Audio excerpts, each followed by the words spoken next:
आकर्षण होउछन्ति मुख्य वक्ता तंग तंग अनुरोध करूछि से तांकर वक्तव्य प्रदान अग्निवर्ष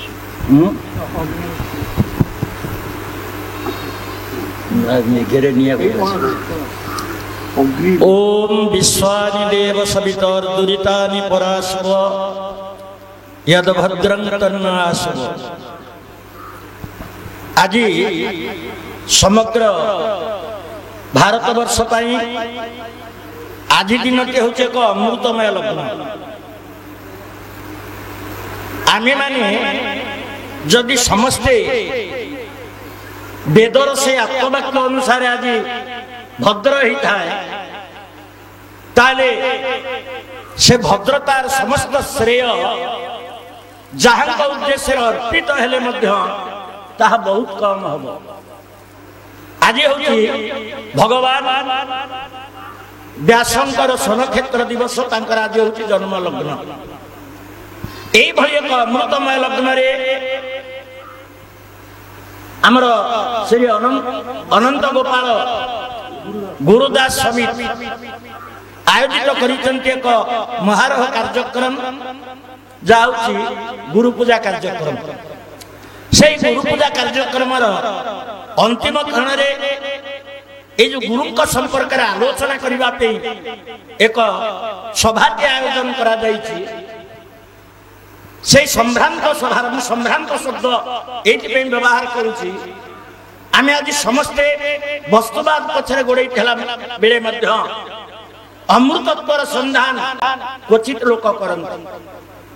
से अमृतत्वर संधान उद्देश्य रे आज जो ए महारह सभाटी आयोजित होइछि से सभार माननीय सभापति से मध्य संयोग क्रमे एक विशेष विशेषण विशेषित गायक व्यास एवं गायक उत्कल शिरोमणि एवं अन्य अनेक विशेषण से विशेषित होइछन्ति परम आदरणीय श्रीयुत लक्ष्मीधर दास महोदय।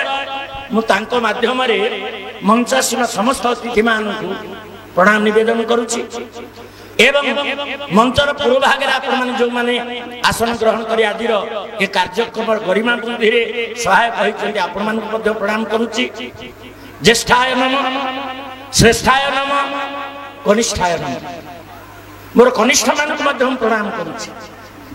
जा हो आपण माने आज अनंत गुरुदास समिति आउ जने प्रथम पटे रही कार्यक्रम को निष्पादित करैबारे संपादित करैबारे जे प्रमुख भूमिका ग्रहण करिछन परम आदरणीय से जने सुयोग्य आपनकर सुयोग्य उत्तरदाता। माजी मध्य ए लग्न रे मोर सान भाई प्रफुल्ल बाबू को निश्चित भाव में मन पकई श्रद्धांजलि देवी तांकर सुयोग्य सुपुत्र निरंजन महाराणा आपण मन जहा अमूल्य भाव जानती से प्रथम पर्याय ये कार्यक्रम सफल करैबारे से साध्य मत उद्यम करिसेंति। से वयकनिष्ठ हेले मध्ये आमे तांके पाखरे कृतज्ञ रहिबा। मो मन माने विचार करूछि ए जो गुरु पूजन कार्यक्रम हैला से संपर्क में कौन कहि मते मध्य हिजई दी महापात्र महोदय मेघ आसिलानी एवं से गोटे इंगित करुले मते अग्निवर्षी भाषण दबा जा हो ये अग्निवर्षी भाषण दबा हेले टाण खरार आवश्यकता अच्छी आ ये मेघ आइला बेले अग्निवर्षी कोड हम कौन तेरे जा हो ये जो गुरुवाद पर आलोचना चली मु अनुभव करुछि गुरुवाद संपर्क रे अनेक आलोचना आपण माने सुनिले अनेक कथा मध्य सुनिले गुरुवाद ऊपर आलोचना करबा को गला बेले गोटे मुद्रा को यदि आपण माने तर्जमा करिवे मुद्रा रो यदि मूल्यांकन करिवे गोटे पटे अशोक स्तंभ थेला बेले आउ गोटे पटे मुद्रा रो मूल्य निरूपित होइथाय। आपण जदि अशोक स्तंभ को विजुक्त करदेवे ताहले ताहा समाज रे आदौ ग्रहणीय हबो नाही। मु एई केवल कहि रखिया पे चाहिबी जदि गुरुंकर गुरुत्व हे तो गंधकार ବା ଅନ୍ଧକାରରୁ ଆଲୋକ ଆଡ଼କୁ ନିଅନ୍ତି, ତମସୋ ମା ଜ୍ୟୋତିର୍ଗମୟ, ସେ ଗୁରୁ ହେଇପାରନ୍ତି। କିନ୍ତୁ ମୁଁ ଯୋଉ କହୁଛି ଅଶୋକ ସ୍ତମ୍ଭ ଏବଂ ମୁଦ୍ରାର ମୂଲ୍ୟ, ଶିଷ୍ୟ ବିନା ଗୁରୁ ସମାଜରେ କେବେ ହେଲେ ପୂଜା ଯୋଗ୍ୟ ହେଇପାରିବେ ନାହିଁ। ମୋ କଥାକୁ ଆପଣ ମାନେ ଭୁଲ ଅର୍ଥରେ ନେବେନି। ବର୍ତ୍ତମାନ ଶିଷ୍ୟ ଅଛନ୍ତି ତ, ମୁଁ ଏବେ ଗାୟକ ବ୍ୟାସଙ୍କ ସହିତ ଆଲୋଚନା କରୁଥିଲି ଶିଷ୍ୟ ଶବ୍ଦ ସମ୍ପର୍କରେ। ଆମେ ଶିଷ୍ୟ ପ୍ରକୃତରେ କାହାକୁ କହିବା? ପ୍ରକୃତରେ ଶିଷ୍ୟ କିଏ? ଆମେ ଆଜି ଯୋଉ ପୂଜା କଲେ, ଚନ୍ଦନ କର୍ପୂର ଆଳତି ଇତ୍ୟାଦି ଦେଇ ଏବଂ ଗୁରୁ ବନ୍ଦନା କଲେ, ପୁଷ୍ପାଞ୍ଜଳି ଦେଲେ, ଏହା କଣ ଶିଷ୍ୟତ୍ୱର ପରିଚୟର ପ୍ରକୃତ ମାର୍ଗ କି? ଗାୟକ ବ୍ୟାସ ମଧ୍ୟ ହୁଏତ କହୁଥିଲେ, ଶାସିତ ହବାରେ ଯିଏ କୁଣ୍ଠା ପ୍ରକାଶ କରନ୍ତି ନାହିଁ, ସେଇ ହେଉଛନ୍ତି ପ୍ରକୃତ ଶିଷ୍ୟ। ଆମେ ଯଦି ବର୍ତ୍ତମାନ ସମାଜରେ ଖୋଜିବା এইভাবে শিষ্য, ମୁଁ ଆଉ କାହା କଥା କହୁନି, ମୋ କଥା ମୁଁ ନିଜେ କହୁଛି। ବର୍ତ୍ତମାନ ମୋର ବୟୋଜ୍ୟେଷ୍ଠ ଗୁରୁ ଗରିଆନ ରାମଚନ୍ଦ୍ର କର ମହୋଦୟ ବୋଧେ ମୋ ଠାରୁ ବୟୋଜ୍ୟେଷ୍ଠ ଏ ସଭାରେ ଅଛନ୍ତି, ଆଉ ସମସ୍ତେ ମୋର ବୟୋକନିଷ୍ଠ। ସେ ମତେ କିଛି ମାର୍ଗଦର୍ଶନ କରନ୍ତି। ଆମ ପାଖରେ ବର୍ତ୍ତମାନ ଏତେ ଅହମିକା ଆମ ଭିତରେ ଅନୁପ୍ରବେଶ କରିଛି, ସେ କଣ ଜାଣିଛନ୍ତି? ଆମ ଭିତରେ ମଧ୍ୟ এইଭଳି ଭାବନା ବେଳେ ବେଳେ ମଧ୍ୟ ଉଦ୍ରେକ ହେଉଛି। ଶାସନକୁ ଗ୍ରହଣ କରିବାର ମାନସିକତା ଆମ ଭିତରେ ନାହିଁ। এই ଭାବନା ଆମ ଭିତରେ ଯେତେବେଳେ ଚାଲି ଆସିବ, ଗୁରୁଙ୍କର ଆଶୀର୍ବାଦ ଭିକ୍ଷା କରିବାକୁ ପଡିବନି। ଗୁରୁଙ୍କର ଆଶୀର୍ବାଦ ଆପେ ଆପେ ଶିଷ୍ୟ ଉପରେ ବର୍ଷିଯିବ, ଏଥିରେ ସନ୍ଦେହର ଅବକାଶ ନାହିଁ। ମୁଁ ଆଉ ଗୋଟେ କଥା ଆପଣ କହି ରଖିବା ପାଇଁ ଚାହିଁବି। ଆଜି ଯେତେ ଗୁରୁ ମାନେ, ମୁଁ ତ ଅନନ୍ତ ଗୋପାଳ ଗୁରୁଦାସ ସମିତିକୁ ବାରମ୍ବାର କୃତଜ୍ଞତା ଦେବି। କହୁଥିଲେ ଆମର ରମେଶ ବାବୁ, ଆମେ ଯଦି ଆଜିର ଛାତ୍ର, ସେ ଇଂରେଜୀ ମିଡିୟମ ହଉ ବା ଓଡ଼ିଆ ମାଧ୍ୟମ ବିଦ୍ୟାଳୟ ହଉ, ପଚାରିବା ଗୁରୁ ଦିବସ କୋଉ ଦିନ, ସେ ସାଙ୍ଗେ ସାଙ୍ଗେ ଉତ୍ତର ଦବ ସେପ୍ଟେମ୍ବର 5। ଆମର ସନାତନୀ ପରମ୍ପରା, ସର୍ବଭାରତୀୟ ଚିନ୍ତନ, ଆର୍ଯ୍ୟ ପରମ୍ପରା ଧୀରେ ଧୀରେ ପଳେ ପଳେ ହେତ ତଥାକଥିତ ଇଂରେଜୀ ପଢୁଆ ସାହାବ ମାନେ ତାକୁ ପଦଦଳିତ କରି ହେତ ଭାରତୀୟ ସନାତନୀ ମାନଙ୍କୁ, ଆର୍ଯ୍ୟ ଦାୟାଦ ମାନଙ୍କୁ ସେମାନେ କେମିତି ଦିଗଭ୍ରଷ୍ଟ କରିବେ, ସେ ବାବଦରେ ସେମାନେ ପ୍ରଚ୍ଛନ୍ନ ଉଦ୍ୟମ କରିଛନ୍ତି ଏବଂ ସଫଳ ମଧ୍ୟ ହେଇଛନ୍ତି। ଉଦାହରଣ ହୁଏତ ପ୍ରତାପ ବାବୁ ଏବେ ମତେ ମୋ ବୟସ ପଚାରୁଥିଲେ, ମୁଁ ତାଙ୍କୁ ମନ ଭିତରେ ଦିନେ ମୋର ଗୁରୁ ବୋଲି ମଧ୍ୟ ଭାବି ନେଇଛି। ଆମେ ପାଲା ମଞ୍ଚରେ ସତ୍ୟ ପୀରଙ୍କ ପାଇଁ ହରିବୋଲ ପକଉଥିଲୁ। ଆମେ ସମସ୍ତେ କହୁଥିଲେ ନା, ସତ୍ୟ ପୀରଙ୍କର ଜୟଗାନ କରୁଥିଲେ ନା ନାହିଁ? ତାଙ୍କର ଗୋଟେ ନିବନ୍ଧରେ ସେ ସ୍ପଷ୍ଟ ଭାବରେ ଆଜି ଉଲ୍ଲେଖ କରିଛନ୍ତି, ସତ୍ୟନାରାୟଣ ପାଲା ପ୍ରତି ମୁସଲମାନ ମାନଙ୍କର ତିଳାର୍ଧେ ସେମାନଙ୍କର ନାହିଁ, ହେତ ଉଦ୍ୟମ ନାହିଁ। ସେମାନେ ସଦାସର୍ବଦା ଏବେ ମଧ୍ୟ ଗୋଆରେ ଦେଖନ୍ତି ଖ୍ରୀଷ୍ଟିଆନ ମାନେ, ଯୋଉମାନେ ହିନ୍ଦୁ ସଂସ୍କୃତିକୁ ଗ୍ରହଣ କରୁନଥିଲେ, ସେମାନଙ୍କର ହାତ କାଟିଦେବା ପାଇଁ ଏବେ ମଧ୍ୟ ଗୋଆରେ ରହିଛି ଗୋଟେ ହାତ କଟା ଖୁଣ୍ଟ। ଯୋଉମାନେ ହିନ୍ଦୁ ସଂସ୍କୃତି, ସନାତନୀ ସଂସ୍କୃତି, ଗୁରୁବାଦ, ଗୁରୁ ପରମ୍ପରା, ଯୋଉ ଗୁରୁ ଶିଷ୍ୟର ଯୋଉ ଅମୃତମୟ ସମ୍ପର୍କ ସେତୁ, ହେତ ଆପଣ ମାନେ ମୁସଲମାନ ସଂସ୍କୃତି କହନ୍ତୁ, ଇଂରେଜ ମାନେ ଜନ୍ ମ୍ୟାକେଲ୍ ଯେ ଗୁରୁ ପରମ୍ପରାକୁ ହେତ ଭାରତ ବର୍ଷରୁ ମୂଳୋତ୍ପାଟନ କରିବା ପାଇଁ ଚାହିଁ ଇଂରେଜୀ ମାଧ୍ୟମ ବିଦ୍ୟାଳୟ ମାନ ସୃଷ୍ଟି କରିଥିଲେ। ଏବେ ଆପଣମାନେ ଦେଖୁଛନ୍ତି ସେଠୁ ଇଂରେଜୀ ମିଡିୟମ ସ୍କୁଲ, ଯୋଉଟା ଯୋଉଠି ଖ୍ରୀଷ୍ଟିଆନ ହବା ପାଇଁ ପ୍ଲାଟଫର୍ମ ତିଆରି କରାହଉଛି।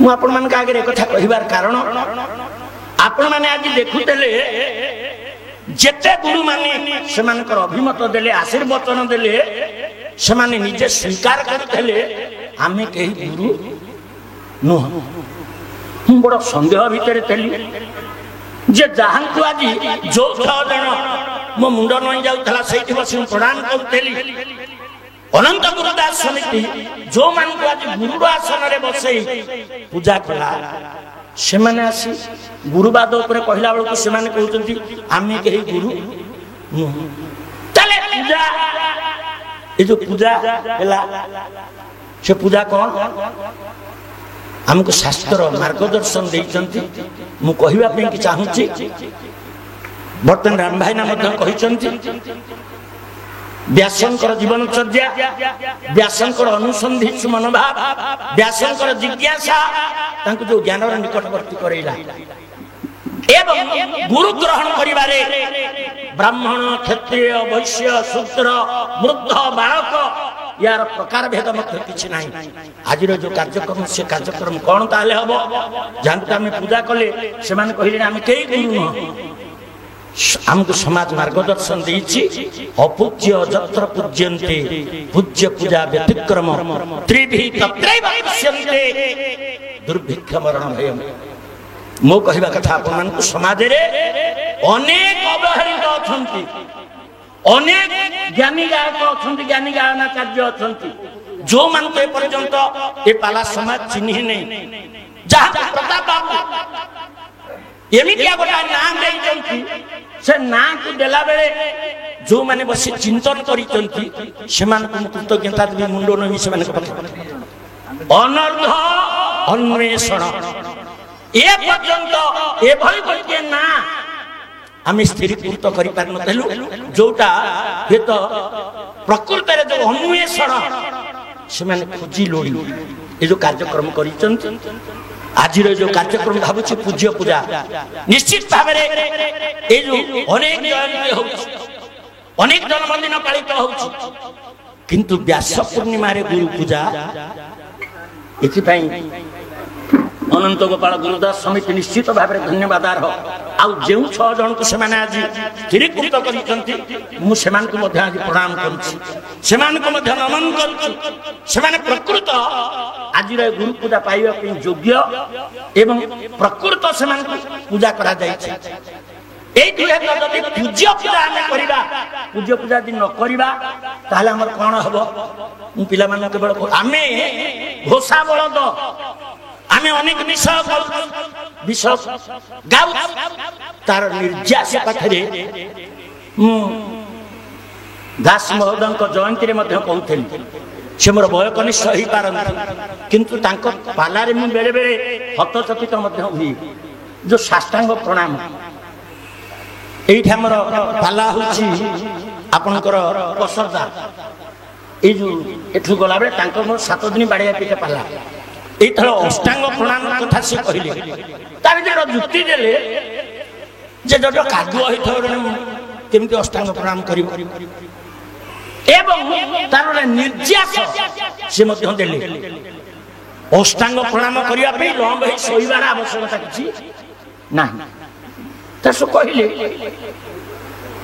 से पाद कोन उरु कोन जानू कोन छाती ए जो अष्टांग प्रणाम विधि तापर ओटा से कहले ये निर्यास पाखरा में न पहुंचीबा मो कहबा कथा रघुवंश में समस्त गाउचे ए जो कथा कहला अपूज्य जत्र पूज्यन्ते पूज्य पूजा व्यतिक्रम महाराज दिलीपंकर पुओ हलानी से गुरुंकर शरणागति नेली रघुवंश महाकाव्य कहा जाय प्रथमे ब्रह्मा को आवाहन से कले ब्रह्मा को प्रार्थना कले ब्रह्मा जे स्रष्टा जे चाहिले मध्य पुओ देई पारिबे मने रखंतु सिए आशीर्वचन देले नहीं जा दिलीप तोर पुओ हबो से कहिले तमे गुरुंकर शरणागति नियो गुरु को शरणागति निला पर गुरु कहिले दिलीप खाली आपण मान समस्त ज्ञानी आपण मान दिलीप